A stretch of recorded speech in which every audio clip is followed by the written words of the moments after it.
It was May 73 AD, and the Jewish revolt had just ended with the fall of Masada. Roman Emperor Vespasian, his sons Titus and Domitian, were gathered with the top generals and military personnel, reviewing the war that had effectively just ended. Vespasian slammed his fist on the table. His voice was angry but controlled. "Damn, we can't afford these costly wars anymore. We've finally defeated the Jews, but paid a very high price. 3 of our legions are decimated, and the Fulminata Legion, well, that's gone, totally wiped out. This can't go on. I need you to think of a smarter strategy for exploiting the Judea region. We're not even able to collect taxes from them, damn it. It's become a liability, not an asset. What's the analysis, gentlemen?" After a short pause, the general Gaius Licinius Mucianus offered his views. "The Jews completely refuse to pay taxes, Emperor, and they won't accept any of our customs or traditions either. Every time we put up a statue of Jupiter, Mars, or Venus, they just knock it down." Vespasian said nothing. He stood with chin in hand, pondering. Suddenly, the awkward silence was broken by a voice from the back of the room. "I have an idea, sir." Everyone turned to look at the speaker. It was Brainicus Smartus, a member of the Secret Service Corps. "Well then, young man," quizzed Vespasian. "Sir, I believe we need to change our tactics. Instead of meeting the Jews head-on in confrontation, we should use their own beliefs against them." Brainicus looked around the room to assess the reaction, before continuing. "For example, in their religion they have a warlike, violent Messiah figure. If we could somehow update this, make it docile, pacifist, and non-violent, then we should be able to control the Jews more easily."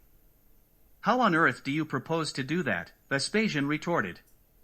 "Sir, we would need to introduce an addendum to their holy book, claiming that the long-awaited Messiah has arrived. But a peaceful one, not a violent warlord. We could set the story back 40 years, in keeping with Jewish tradition, they like the number 40. The story will have the Messiah predicting the defeat of the Jews in war, and the destruction of their sacred temple. The prophecy will serve as evidence of his legitimacy. We'll gradually distribute the addendum to make it look like it has always been around. The Messiah will tell the Jews to pay their taxes, but in a subtle way that doesn't reveal that we the Romans are behind it." Brainicus again scanned the room for reaction. "The Jews aren't idiots," observed Caecilius Paetus, another of Vespasian's generals. "They'll know straight away it's us the Romans who are behind this elaborate scheme. There's no way to avoid revealing our intentions." The whole room turned to look at Brainicus, expecting him to admit defeat and shy away in embarrassment for not having considered this practicality.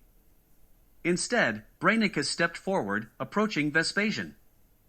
"I've thought of that as well. What we need to do is to be seen as the enemy of this new Messiah and his followers. The only way we can make this plan work, to convince the Jews that we're not behind this subterfuge, is to be seen to persecute him and his followers. That is the only way the Jews might doubt that we're behind this scheme. Now, I can't guarantee that every Jew will believe this cock and bull story, but even if 40% believe, well, that's 40% fewer enemies to fight in battle." Now the room turned to Vespasian, half expecting him to laugh in derision. Vespasian stepped forward. He looked Brainicus in the eye, then reached out and placed his left arm on Brainicus's shoulder. I like it a lot, young man." Vespasian did a visual sweep of his generals, trying to catch any visual expression that might signal disapproval or of being unconvinced. Of course, this could be highly detrimental for them. "We're going to go ahead with this idea. Brainicus, I want you to work with my elite team. Let's make this plan a reality. But move fast, very fast, we have no time to waste. And let's make Nero the villain, the one who persecutes the Messiah's followers." Vespasian laughed. Everyone knew how much Vespasian had detested Nero. It was as if Vespasian was already contributing to the detailed planning of this cloak and dagger scheme. "Gentlemen." The entire team filed out of the room, some placing an approving hand on Brainicus's shoulder, others giving him a friendly pat on his back, acknowledging his brilliance and courage. And thus, the myth of Jesus Christ was born.